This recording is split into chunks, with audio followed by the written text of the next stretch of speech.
wabarakatuh.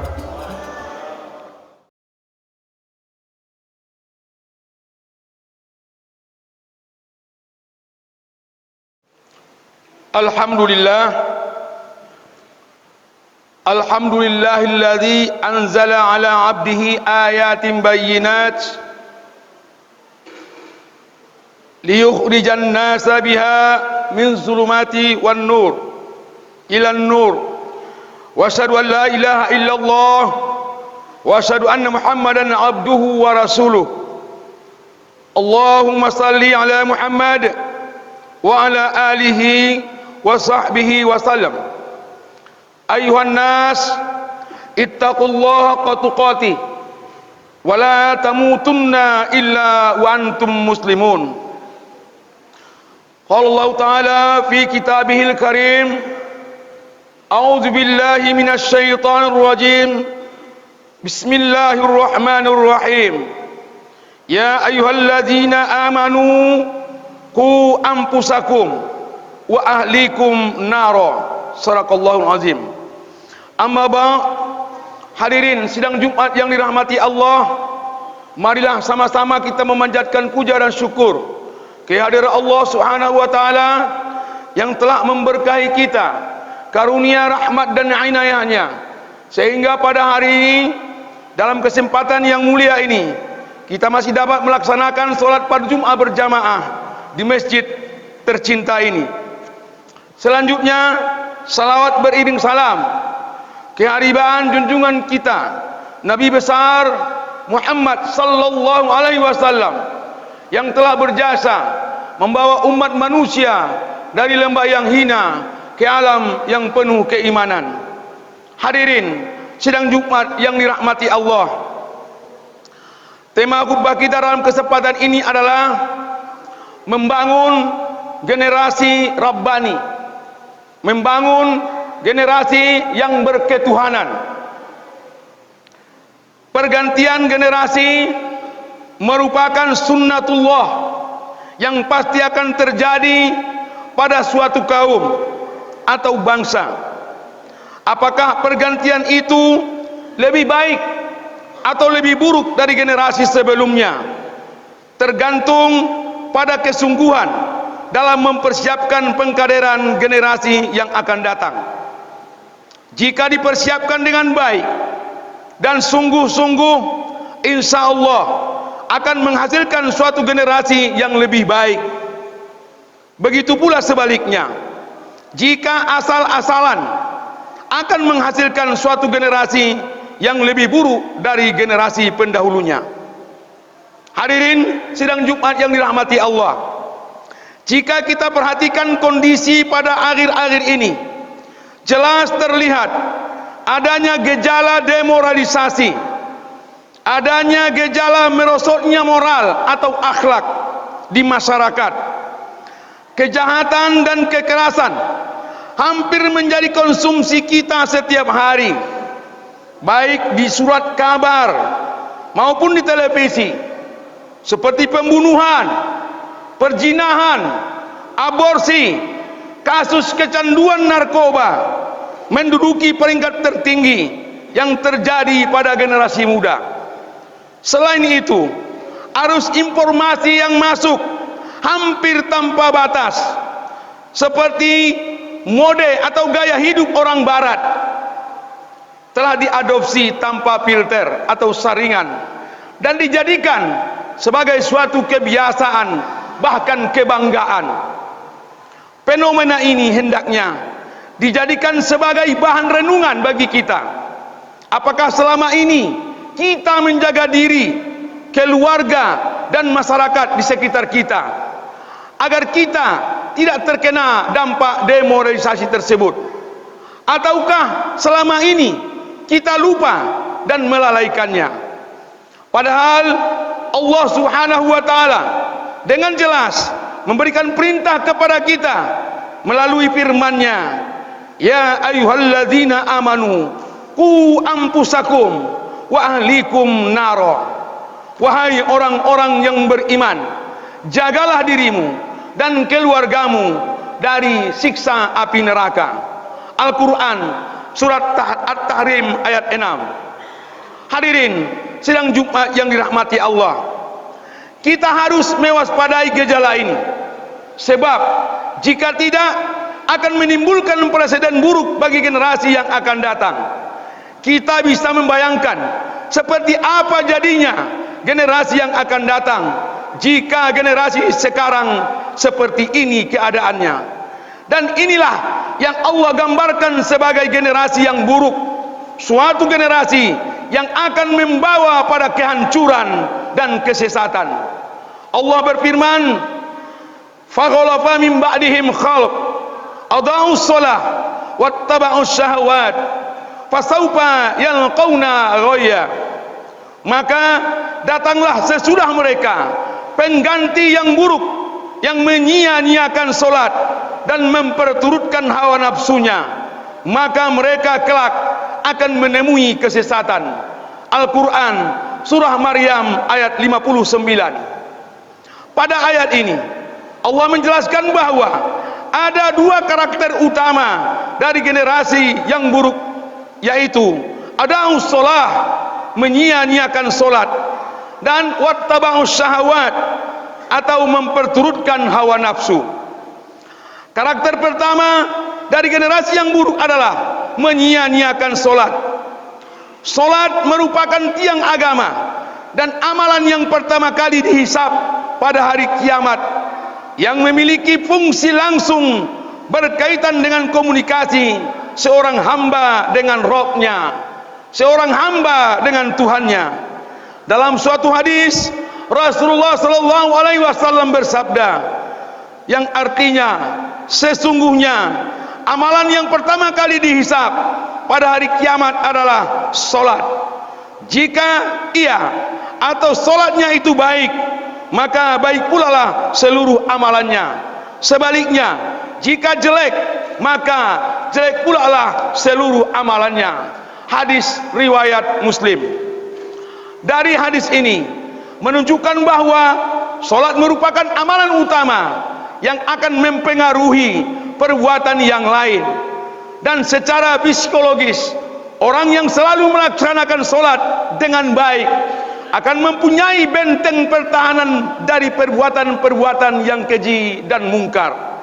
Hal ini akibat adanya ikatan batin yang kuat antara seorang hamba dengan Tuhannya. A'udzubillahi minasyaitonir rajim. Innas sholata tanha 'anil fahsya'i wal munkar. Sesungguhnya salat itu mencegah dari perbuatan keji dan mungkar. Al-Quran surah Al-Ankabut ayat 45. Maka jelaslah suatu kaum atau generasi yang menyia-nyiakan solat tidak akan mempunyai benteng yang kuat dari perbuatan keji dan mungkar, sehingga akan cenderung melakukan kemaksiatan-kemaksiatan.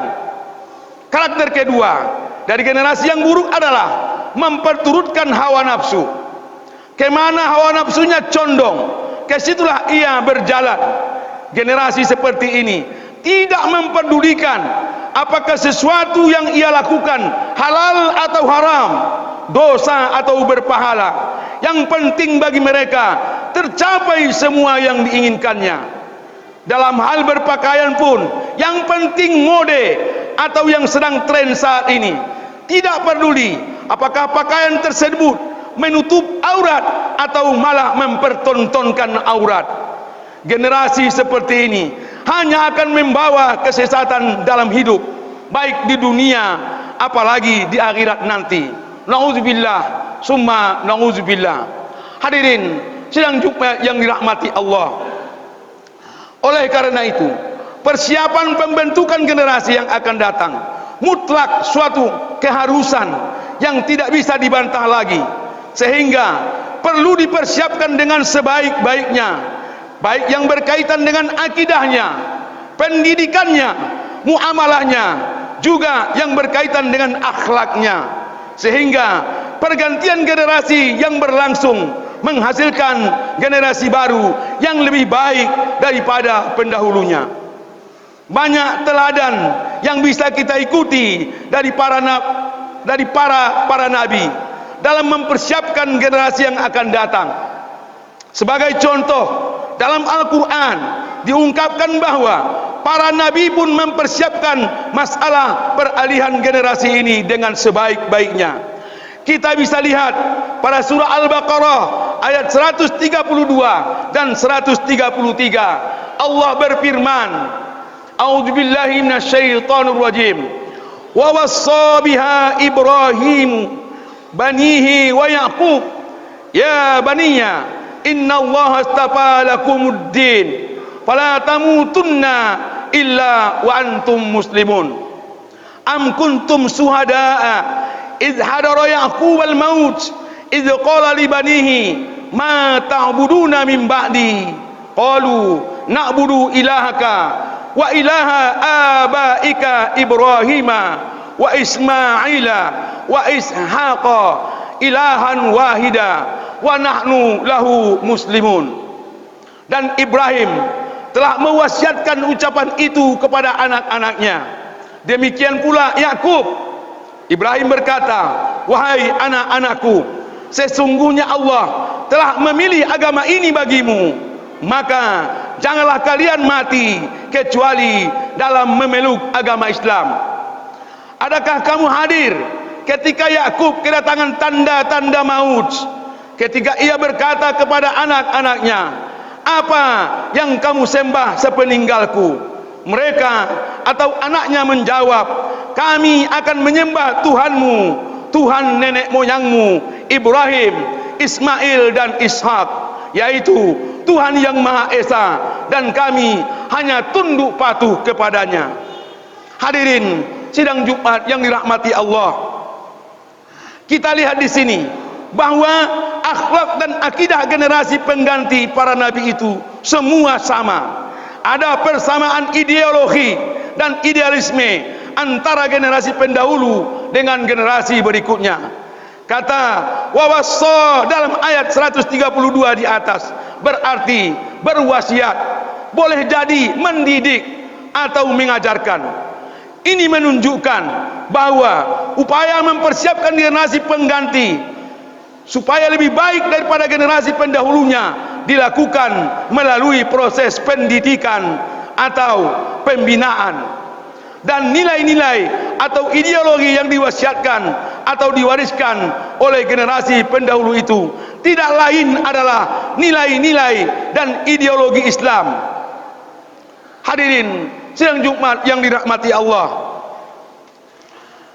Islam ayat selanjutnya surah Al-Baqarah ayat 133 mengungkapkan tentang bagaimana perhatian atau kekhawatiran Nabi Yakub terhadap anak-anaknya, generasi pengganti, dalam hal akidah dan ideologi mereka.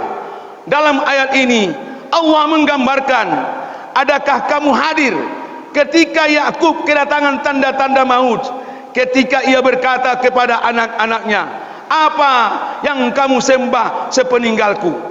Inilah yang dikatakan pewarisan keyakinan, akidah dan ideologi serta prinsip hidup atau manhajul hayah yang harus kita persiapkan bagi generasi penerus kita.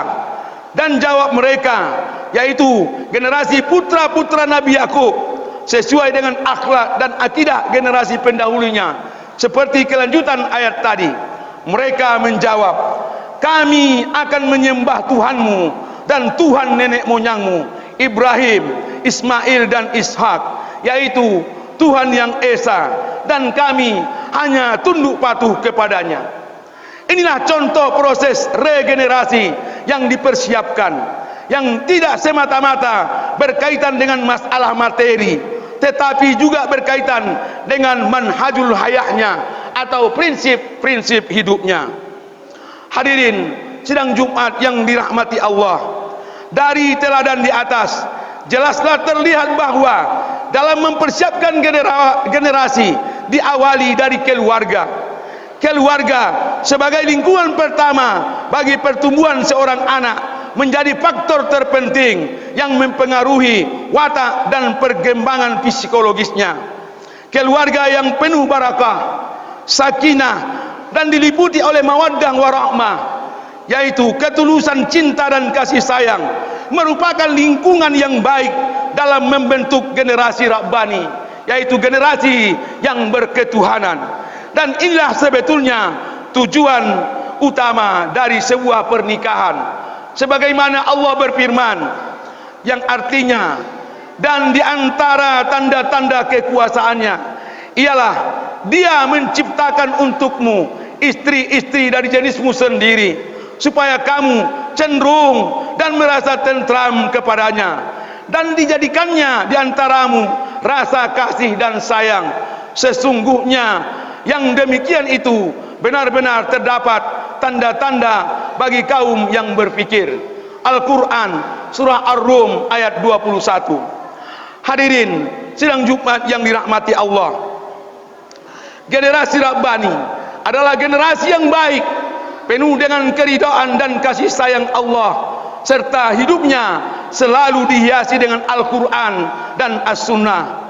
Dalam surah Al-Furqan, Allah menyebutkan mereka sebagai ibadur Rahman, yakni hamba yang disayangi dan dikasihi. Generasi Rabbani sebagai seorang muslim adalah tumpuan dan harapan yang akan membawa kemajuan Islam dan tegaknya kalimatullah di muka bumi ini. Hadirin sidang Jumat yang berbahagia, surah Al-Maidah ayat 54, Allah berfirman, ya ayyuhalladzina amanu may yartadda minkum an dinih fasawfa ya'tillahu biqaumin yuhibbuhum wa yuhibbuna azillatin 'alal mu'minin a'izzatin 'alal kafirin yujahiduna fi sabilillah wa la yakhafuna laumatal laim zalika fadlullahi yu'tihi man yasha wallahu wasi'un alim. Wahai orang-orang yang beriman, barang siapa di antara kamu murtad dari agamanya, maka kelak Allah akan mendatangkan suatu kaum yang Allah mencintai mereka dan mereka mencintainya pula, yang bersikap lemah lembut terhadap orang mukmin dan bersikap keras atau tegas terhadap orang-orang kafir, yang berjihad di jalan Allah dan yang tidak takut kepada celaan orang yang suka mencela. Itulah karunia Allah diberikannya kepada siapa yang dikehendakinya, dan Allah maha luas pemberiannya lagi maha mengetahui. Hadirin sidang Jumat yang dirahmati Allah, dari ayat ini bisa ditarik sebuah kesimpulan bahwa karakteristik dari generasi Rabbani, generasi yang berketuhanan, yang pertama adalah yuhibbunahum wa yuhibbunahu. Mereka mencintai Allah, melaksanakan perintah-perintah Allah, menjauhi larangan-larangan Allah, tidak mau terlibat dalam kebobrokan mental generasinya, mempunyai hati yang bersih, dan Allah pun mencintai mereka pula. Karakter kedua yaitu azillatin alal mu'minin a'izzatin alal kafirin, rendah hati terhadap orang-orang mukmin dan keras atau tegas terhadap orang-orang kafir. Dan karakter yang ketiga adalah mereka bergerak dan berjuang di jalan Allah, dan mereka tidak khawatir atau tidak takut terhadap celaan orang-orang yang suka mencela mereka, karena mereka menyadari bahwa itu adalah merupakan suatu resiko dalam sebuah perjuangan. Hadirin sidang Jumat yang berbahagia, inilah generasi Rabbani yang merupakan sosok muslim yang ideal. Mudah-mudahan kita bisa membimbing dan mendidik keturunan dan keluarga kita agar menjadi generasi-generasi Rabbani yang akan meneruskan perjuangan dan tegaknya dinul Islam. Sebab jika tidak, maka tunggulah kehancurannya. Hadirin sidang Jumat yang berbahagia, sebagai kesimpulan, generasi yang buruk punya karakter atau ciri-ciri. Yang pertama, menyia-nyiakan solat atau melalaikan solat, cenderung berbuat maksiat. Yang kedua, selalu memperturutkan hawa nafsunya, hidup suka-suka, tidak punya arah. Kemudian generasi yang baik atau generasi yang rabbani, yaitu memiliki karakter atau ciri-ciri. Yang pertama, mencintai Allah dan dicintai oleh Allah. Artinya mempunyai hati yang bersih dan tidak mau terjerumus dalam kebobrokan. Yang kedua, rendah hati terhadap orang-orang mukmin dan keras atau tegas terhadap orang-orang kafir. Yang ketiga, berjihad dan bersungguh-sungguh di jalan Allah, tak ada takut dan tak gentar terhadap musuh-musuh Allah. Yang terakhir, mari kita didik dan kita arahkan anak-anak kita agar lebih baik memilih sekolah atau pendidikan agama. Hadirin sidang Jumat yang berbahagia, demikianlah khutbah singkat dalam kesempatan ini. Mudah-mudahan ada manfaatnya. Barakallahu li wa lakum fil Qur'anil azim wa nafa'ani wa iyyakum bima fihi minal ayati wa zikril hakim. Wa taqabbalallahu minni wa minkum tilawata innahu huwas samiul alim. Wastaghfirullah li wa lakum.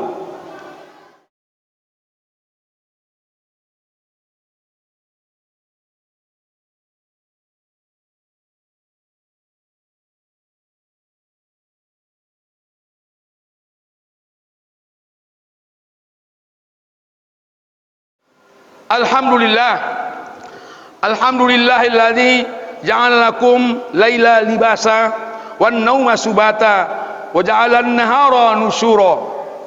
Asyhadu an la ilaha illallah wahdahu la syarikalah wa asyhadu anna Muhammadan abduhu wa rasuluh la nabiyya ba'da. Allahumma shalli wa sallim ala Muhammad wa ala alihi wa ashabihi ajma'in. Amma ba'd, fa ya ibadallah ittaqullaha haqqa tuqatih wala tamutunna illa wa antum muslimun. Qala Allah Ta'ala fil Qur'anil Karim, a'udzu billahi minasy syaithanir rajim. Bismillahirrahmanirrahim. Innallaha wa malaikatahu yusalluna 'alan nabi ya ayyuhalladzina amanu sallu 'alaihi wa sallimu taslima.